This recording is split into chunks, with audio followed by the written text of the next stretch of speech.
Number 2 na naman ako. Paano ba yan? Talo ko na naman. Takashima! Kaya gaya nila pag-usapan,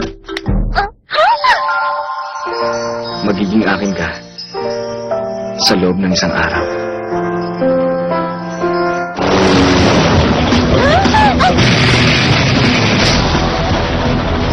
Hey! May problema tayo! May problema daw sa Shanghai branch kaya kinakailangan na pumunta ron ngayon. Ganun ba? Sige, mag-iingat na lang kayo sa biyahe. Hindi ganun yun, Kay. Yung mga tao ron, ikaw ang mas gusto nilang nandun kaysa sa akin. Please, sumama ka na sa akin papuntang Shanghai. Sa tingin ko, imposible mangyari yan. Kailangan kami ni Hikari. Mukhang wala na akong magagawa. Ha? Teka, anong ginagawa mo? Tumigil ka! Aray! Oh, ano ba? Nasasaktan ako! Teka! Hoy, ano ba to? Ano ba? Hindi, ayaw ko pumunta ron!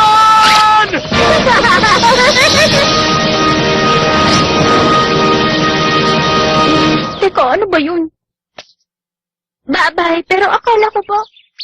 Ay, pambihira. Hikari! Ha? O, Tadashi! Hikari! Ah!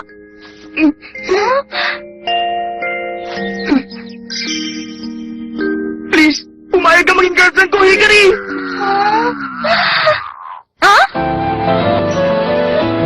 Girlfriend, boyfriend. Isang oras bago mangyari yun! Mama, bakit ho? Bigla niyo akong pinatawag.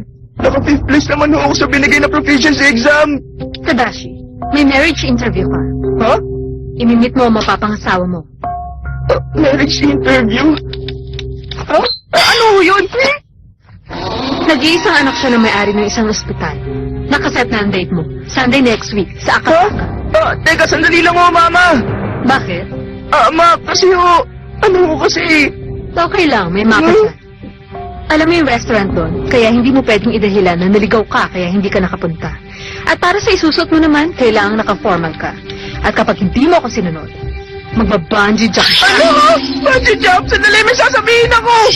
Ano sasabihin mo? Ano ho kasi? Kasi may girlfriend. May girlfriend na ho ako, Ma. Talaga? Oo. Yun ang nangyari. Kaya sige na, pumayag ka na. Dapat tumanggi ka. Sana sinabi mo sa mama mo na ayaw mo. Hindi pwede. Gagawin talaga ni Mama ko ano yung sinabi niya. At kahit naman ayoko pumunta ron, pipilitin niya ako tapos magbibigay na kami ng regalo next month. At ang huli, magpapakasal bandang graduation. Hindi na yun gagawin. Maniwala ka, totoo yun. Halimbawa, kagaya noon. Nung una akong pumasok, nasa grade 1 lang ako. Makinig ka, Tadashi. Isang kariya na maging bopot sang apo na may-ari ng eskwelahan. Kaya siguraduhin mong lagi kang nasa top 5. Kapag hindi mo nagawa yun, bungee jump ang parusa mo. Isang beses, naging top 6 lang ako. Naku po, Maggie!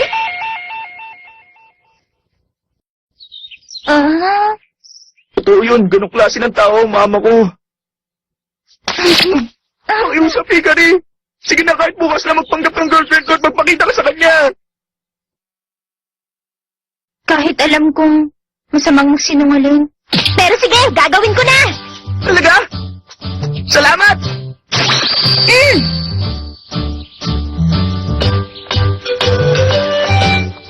Oh, kayo pala, Hikari, Tadashi. Tamang-tama ang dating ninyo. Bakit? Katatapos ko lang na mag-bake ng cake. Tara, mag-tea muna tayo. Wow! Ang laki naman ng cake na yan. Mag-celebrate tayo. Balita ko, pumunta pala si Kay sa Shanghai. Ano i-celebrate natin? I-celebrate natin. Ang simula naman sa sayang araw ko dito sa eskwelahan, kasama ka nung wala ka dito. Ganun ba? Ganun nga, Hikari. Balak mo mag-English tea party. Bakit hindi ka nalang kaya pumunta bukas sa bahay? Bukas? Sorry, meron akong date.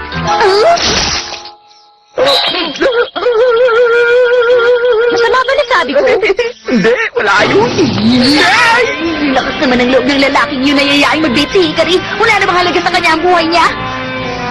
Sino siya? Sabihin mo. Oo, sige. Siya si... Oh? Aba, teka, Tadashi, ano ginagawa mo?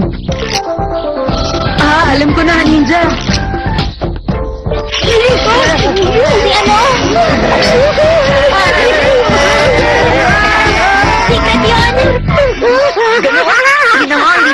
pilitin kung ayaw mo sabihin sa akin. Ligtas ako. Isisikreto mo ba yun kay Akira? Please, huwag mo sasabihin sa mga kasama natin. Tara, mag-cake at tea na tayo. Mukhang sarap ah. Sandali, bakit naman durog-durog yung cake ko? Umagang labuhasan! Ay, alin kaya rito? Hindi ko alam kung alin dito ang isusuot ko. Oh, alam ko na! Mama, ano po bang isusuot ko sa date? Ano? Date? Aba, kung ganun, makikipag-date ka na pala. Ito, Hikari, ito ang isusuot mo. Binili ko ito dati dahil alam ko na darating naman talaga ang araw na ito. Ha? Ano to? May date ka, kaya dapat magsusuot ka ng skirt, di ba? Kailangan ko po ba talagang isuot to? Oo naman, anak. Kaya sige na, magbihis ka na, dali. Hindi mo dapat ipagwalang bahala kahit date lang yun. Huwag mong mamalitin ang anak ni Satoru Takeshima. Ha? Bakit mo nabanggit si Takeshima? Ha? Hindi ba si Kayang ka-date mo, Hikari? Ano? Sandali lang, bakit naman po ako makikipag-date kay Takeshima? Ano sa tingin mo? Magkahinaan kaya ng isip ang anak natin. Ewan, ayoko nga sana magkaanak ng babae.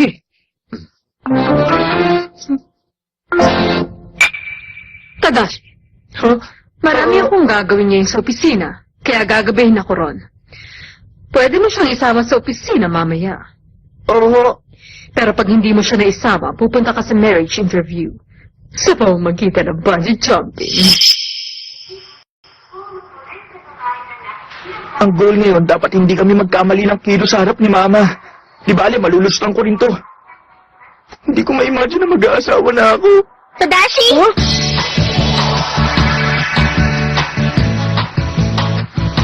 Ayos ang suot mo ah. Hey, tumigil ka nga! Ngayon lang kita nakita nagsuot ng ganyan, Hikari. Pinilit lang naman ako ng mama ko na isuot ko to. Ganun ba? Maganda naman eh. Teka, oo nga pala. Ano yun? Ayos lang ba na ako ang napili mo? Di ba mas maganda kung si Akira na lang kasi sanay siya pagdating sa ganito? Ano bang sinasabi mo? Sigurado hindi papayag si Akira na gawin to, no? Talaga? Ganun ba? O paano? Alis na tayo. Oo. Tadashi, para saan ang camera? Ito ba? Gusto kong magkaroon tayo ng pictures ng date natin.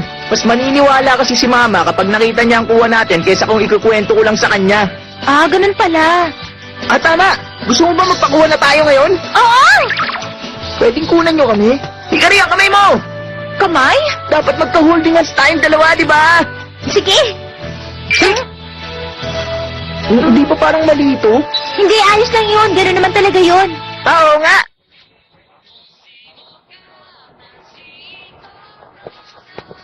Pasensya ka na, Hikari. Huh? Nadamay ka patuloy sa problema ko. Hindi bale. Pag ikaw naman na nangailangan sa susunod, ako naman ang tutulong sa'yo. Oo ba? Kaya wag ka na mag-alala. Ako nang bahala. Magkaibigan naman tayo, di ba? Ay, Hikari! Totoo pala talaga yung sinasabi nila na ang bait-bait mo! Ano ba sinasabi mo dyan? Pinabala ko sana kanina. Pag nakita ko na, hahayaan ko na lang si Hikari sa date niya. Pero hindi na ngayon dahil si Tadashi pala yun. Kapag meron siyang ginawang masama kay Hikari, lagot siya! Akira, papayaan mo na lang silang dalawa. Sigurado naman ako na merong dahilan kung bakit magkasama sila. Wala akong pakialam kahit ano pang dahilan. Wala akong pakialam lang si Tadashi para makipag-date sa maganda ko si Hikari. Pero gusto ko malaman kung anong klaseng date ang mangyayari sa kanila. Babalik na ba tayo? Hoy, Tadashi! Gaano katagal mo babalak hawakan naman kay ni Hikari? Paano ko kaya siya tuturugin mamaya? Inis na inis na talaga ako!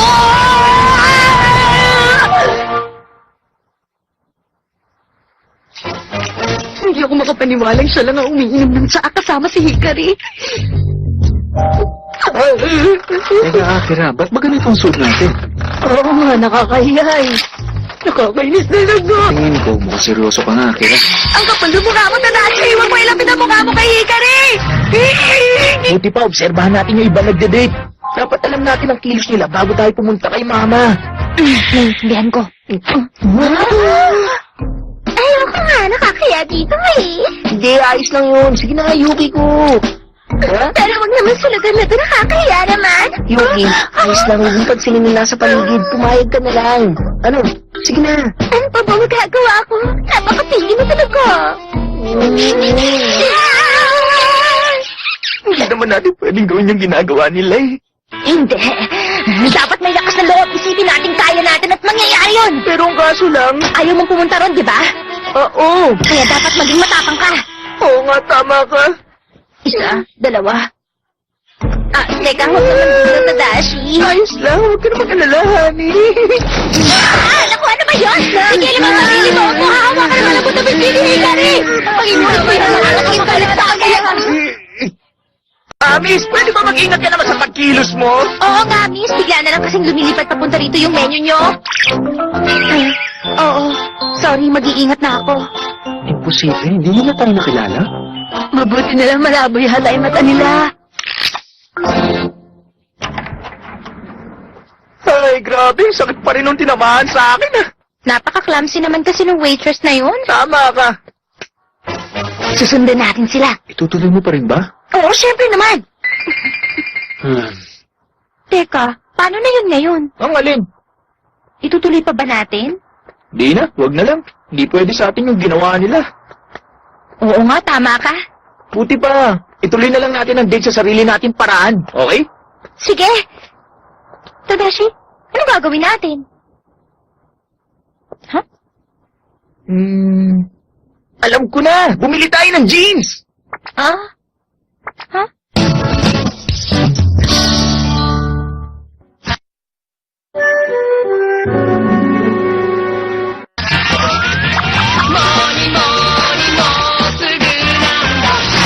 Hindi ako masyadong pamilyar sa syudad, kaya ayos lang ba sa'yo kung sa paborito kong lugar tayo pumunta?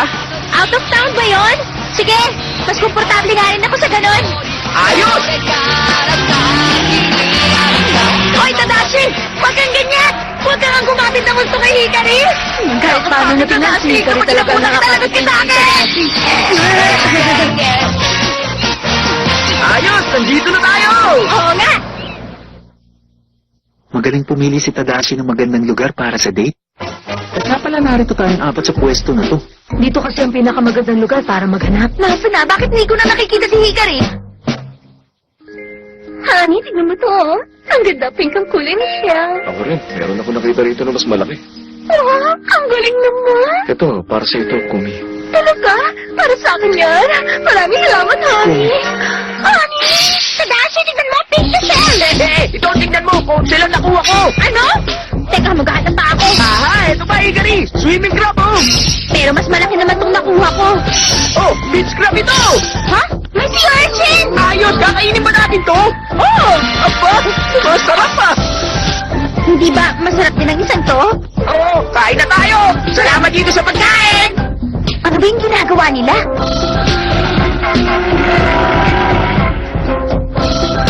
Naku, nag-aalis na ng ibang mga mag-partner. Ay, naging deserted island kasi ang atmosphere. Ginagana na ako sa nangyayari! Oo nga, tama yan! Ang saya pala talaga! Alright, tuloy na natin! Pumunta na tayo sa next spot! Sige, ayos yan! Sa tingin ko, pumasok na nga yung dalawa sa loob. Doon sa gitna ng gubat? Nagdidiro ka ba? Oo.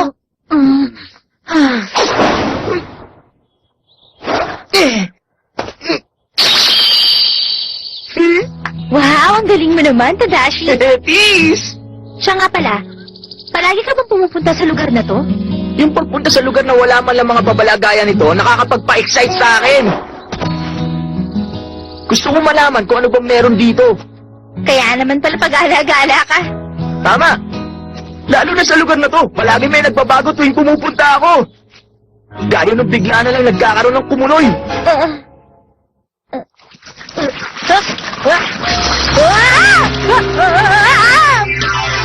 Teka, di ba delikado yun? At may sumusulpot na malaking sawa. Ano? Sawa? Meron ba talagang ganun sa lugar na to? Saka mga unggoy na pagtitribang ka. Mga unggoy? Representation ito. Mukhang wala naman yatang maganda sa lugar na to, ha? Tingin ko, interesting dito. Siya nga pala, meron pa akong gusto ipakita sa'yo. May papakita ka? Oo, dito tayo! Oh? Ano ba yun? Malamang baby monkey yun. Nakakita lang siya ng nakakatakot. Nakarinig na ako nun minsan. Ah, ganun ba? Dito tayo, tara! Oo. Rio, gumawa ka ng paraan! Masyadong malikot. Ito ba? Akin na. Puti mo kamay ko. Sige. Hindi naman date ang tawag kapag pumunta ka rito. Oo nga, tama ka. Sangayon ako dyan. Mabuti naman at naisip mo rin yan.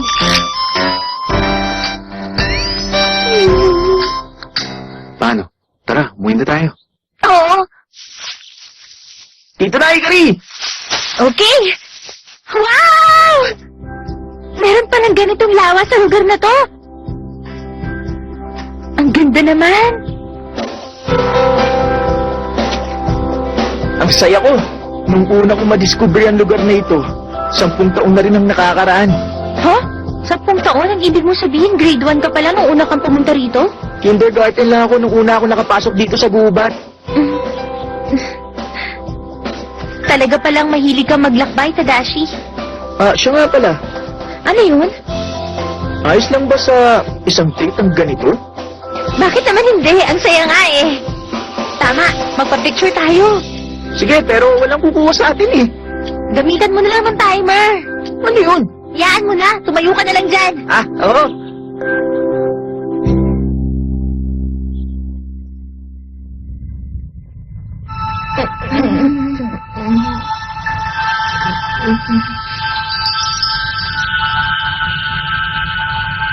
Ako nga pala ang mama ni Tadashi.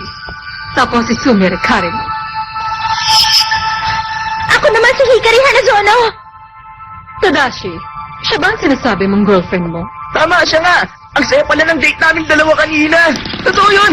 Ayun yung makukuha namin. Totoo nga. Tama, maniwala kayo. Ako ang girlfriend ng anak ni si Tadashi. Kung gano'n, patunayan niyo sa akin sa pamamagitan ng halik. Ano ka mo? Halik? Kaya niyo naman gawin yun, di ba? Total mag-on kayong dalawa. Kung gano'n ang gusto niya gagawin natin. Tadashi, gawin na natin. Pero Hikari, Maniniwala lang siya pag nakita na niya. Di ba ayaw mong pumunta sa marriage interview? Kaya lang, Tadashi, ipangako mo sanang hindi ka na uli magsisinungaling sa magulang mo.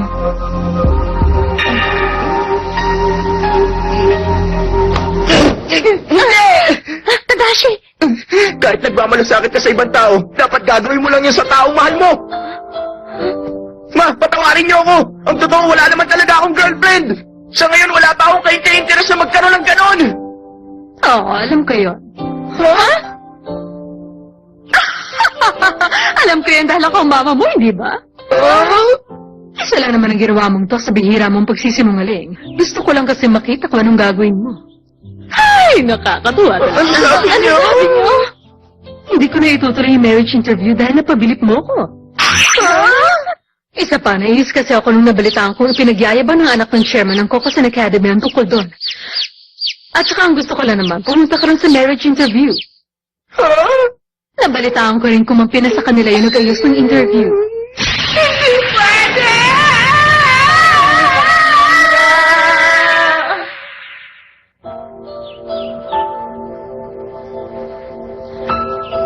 Sa tingin ko, nagpakalalaki ka sa ginawa mo. Kahit pa paano, nakatulong yan para mag-mature ka. Ang nag-iisa kong lagalag na anak.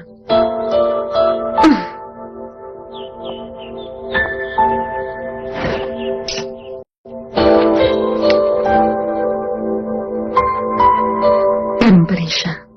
Kahit konti, hindi pa rin nagbabago. Hikari, pasensya na kung pati ikaw nadamay. Ayos lang. Maganda rin naman ang nangyari kasi sinabi mo sa mama mo ang totoo. Oo nga, tama ka.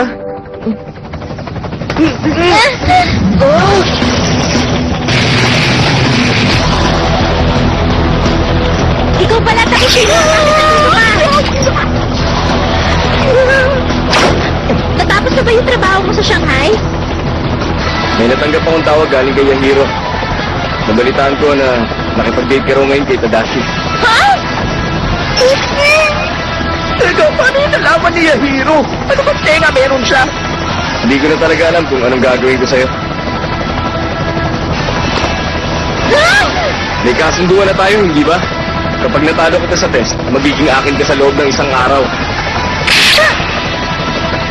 Kinakain ka talaga!